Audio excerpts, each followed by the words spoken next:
तर माझ्या घरीच हे काम चाललेलं आहे भूछत्रावर. आता वल्मिकजन्य म्हणजे टर्मायट्रीज याला जरा वारुळं म्हटलं जातं. वारुळावर उगवणारी गोव्यामध्ये संपूर्ण आपल्याला गुजरातपासून खाली केरळपर्यंत आपल्याला ही भूछत्र दिसतील. आणि त्याच्या मला 35 जाती गोव्यामध्ये सापडलेल्या आहेत. ही टर्मिटोमायसिस हायमी ही जात आहे, ही मी गोवा विद्यापीठ संकुलातून गोळा केलेली आहे. आणि आपण हे गोळा करताना लक्षात ठेवलं पाहिजे की त्यांचं संरक्षण संवर्धन फार आवश्यक असतं.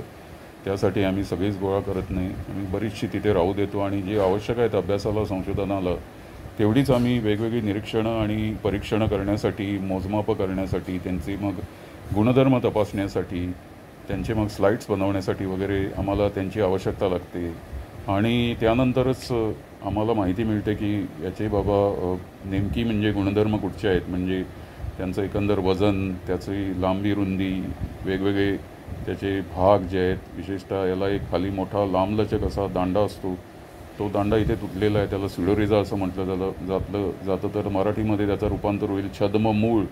असं एक मुळासारखं लांबलचक, ज्याला आपण नाळ म्हणू शकतो, की या वाल्मिकजन्य भूछत्रांना एक नाळ पण असते. आणि ती नाळ अगदी खाली त्यांच्या अळमो म्हणून जो प्रकार असतो, फंगस कोंब ज्याला इंग्रजी म्हटलं जातं, तिथपर्यंत भिडलेली असते. आणि हे सगळीकडे आपण हे तोडताना आपल्याला इथे हे खाली जाता येत नाही याच्या कारण हा जमिनीच्या खाली असतो भाग आणि तो कित्येक सेंटीमीटर लांबीचा असतो.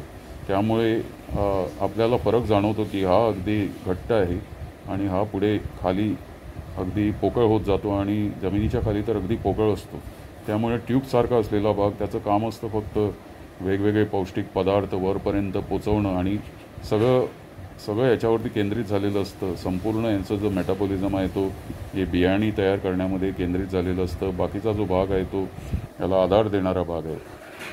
तर आपण पुढच्या व्हिडिओमध्ये आणखी थोडी माहिती मिळवू.